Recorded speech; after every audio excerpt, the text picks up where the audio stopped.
Et si un simple mensonge pouvait changer une vie à jamais? Emma, une jeune serveuse sans histoire, n'avait qu'une seule solution pour échapper à un mariage forcé. Inventer un faux petit ami.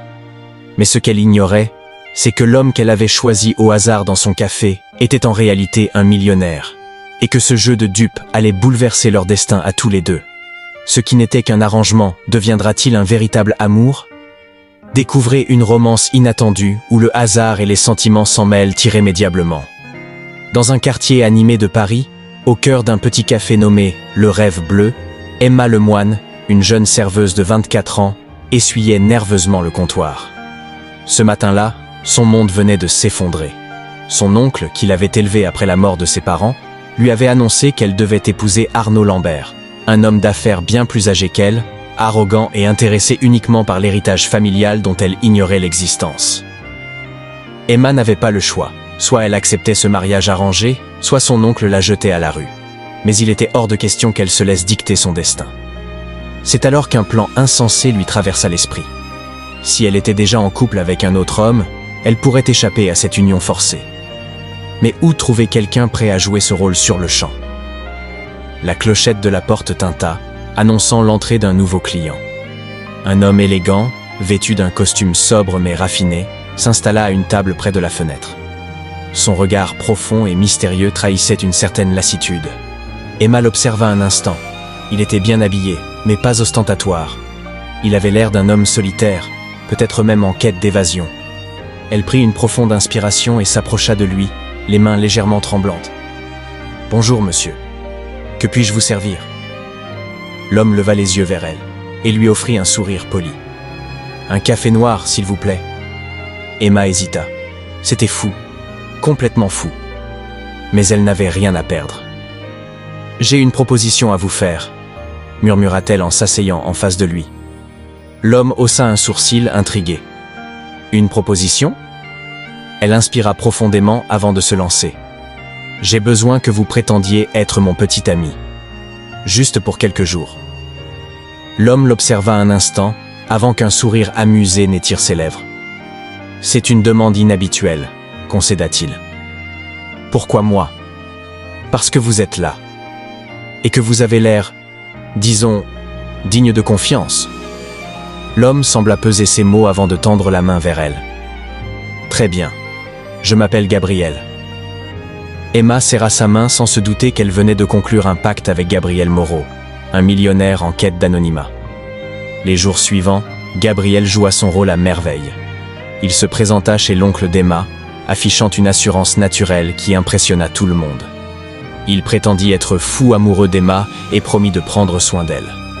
Arnaud Lambert, furieux, chercha à discréditer Gabriel, mais sans succès.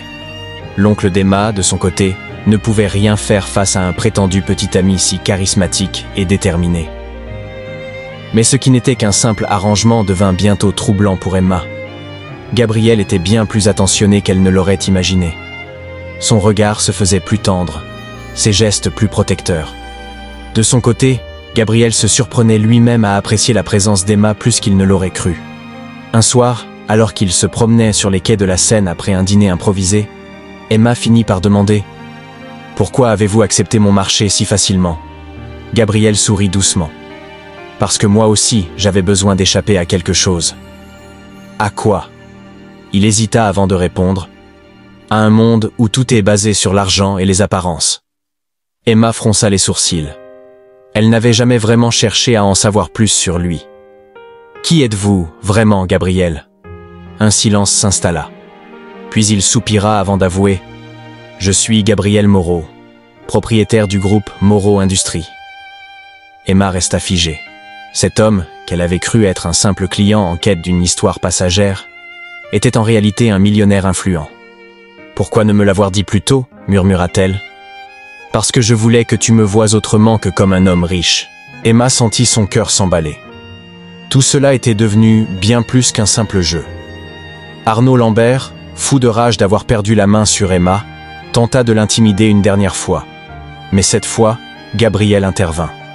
Avec son influence et ses avocats, il fit en sorte qu'Arnaud ne puisse plus jamais l'approcher. L'oncle d'Emma, voyant que le combat était perdu, se résigna et coupa les ponts. Gabriel, de son côté, n'était plus simplement un allié pour Emma. Il était devenu l'homme qu'elle aimait. Un soir, alors qu'ils se retrouvaient à Le Rêve Bleu, Gabriel lui prit doucement la main. « Et si on arrêtait de faire semblant ?» Emma lui sourit, les yeux brillants. « Je crois qu'on a arrêté depuis longtemps. » Il l'embrassa tendrement, cette fois non pas pour un simple marché, mais par amour sincère. Les jours passèrent, et la relation entre Emma et Gabriel ne relevait plus de la comédie. Chaque regard, chaque sourire échangé était sincère. Emma se sentait libre pour la première fois de sa vie, tandis que Gabriel goûtait au bonheur simple d'aimer sans que son statut de millionnaire ne soit un obstacle. Un matin, alors qu'Emma ouvrait Le Rêve Bleu, elle trouva Gabriel déjà installé à une table, en train de lire un journal. Il leva les yeux vers elle avec un sourire complice. « Tu es bien matinale, fit-elle en s'approchant. « J'avais envie de te voir avant que ta journée ne commence, répondit-il en repliant son journal. Mais une ombre plana sur leur bonheur naissant. Gabriel était un homme influent, et leur histoire commençait à attirer l'attention. Un soir, alors qu'il dînait dans un restaurant discret de Montmartre, Gabriel reçut un appel urgent de son assistant. Des journalistes avaient découvert leur relation et fouillaient dans le passé d'Emma. Lorsqu'il lui annonça la nouvelle, Emma pâlit. « Ils vont tout savoir, et ils ne me laisseront pas tranquille, n'est-ce pas ?»« Je suis désolé, » murmura-t-il en lui prenant la main. « Alors on affrontera ça ensemble, » dit-elle avec détermination. Quelques semaines plus tard, alors qu'ils marchaient, main dans la main dans les rues pavées de Paris, la pluie commença à tomber. Emma éclata de rire en levant les bras vers le ciel. « C'est fou, toute cette histoire, non ?» lança-t-elle en tournant sur elle-même sous la pluie. Gabriel l'observa, fasciné. « Je n'ai jamais été aussi heureux, » murmura-t-il en la rejoignant. Emma s'arrêta, croisant son regard. « Moi non plus. » Gabriel caressa tendrement son visage avant de lui murmurer « Emma, je t'aime. » Le cœur d'Emma manqua un battement. « Dis-le encore. Je t'aime. » Elle éclata d'un rire joyeux avant de l'embrasser passionnément sous la pluie.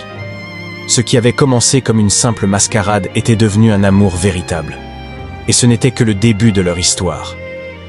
Quelques mois plus tard, sous un ciel azur, Paris s'apprêtait à célébrer un événement inattendu mais magique, le mariage d'Emma et Gabriel. L'église Saint-Pierre de Montmartre, ornée de fleurs blanches et de guirlandes lumineuses, résonnait des murmures émerveillés des invités.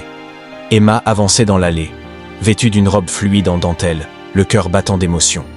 Gabriel, élégant dans son costume sur mesure, la regardait avec une tendresse infinie. Qui aurait cru que leur histoire, née d'un simple arrangement, les mènerait ici, unis par un amour authentique. Lorsque le prêtre prononça les mots sacrés, Gabriel serra doucement les mains d'Emma.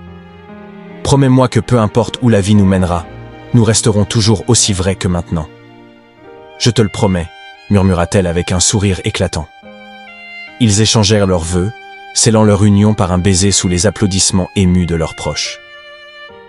Lors de la réception, tenue dans un magnifique jardin surplombant la Seine, Emma leva son verre et déclara « Si cette histoire m'a appris une chose, c'est qu'on ne choisit pas toujours la manière dont l'amour entre dans nos vies. Mais quand il est sincère, il trouve toujours son chemin. » Gabriel l'attira contre lui, son regard pétillant d'amour. Et qu'il n'y a pas de plus grande richesse que celle d'aimer et d'être aimé en retour. Ainsi, ce qui avait commencé comme un simple stratagème s'était transformé en un amour indéfectible. Car au-delà des apparences et du hasard, ce sont toujours les cœurs sincères qui finissent par se retrouver.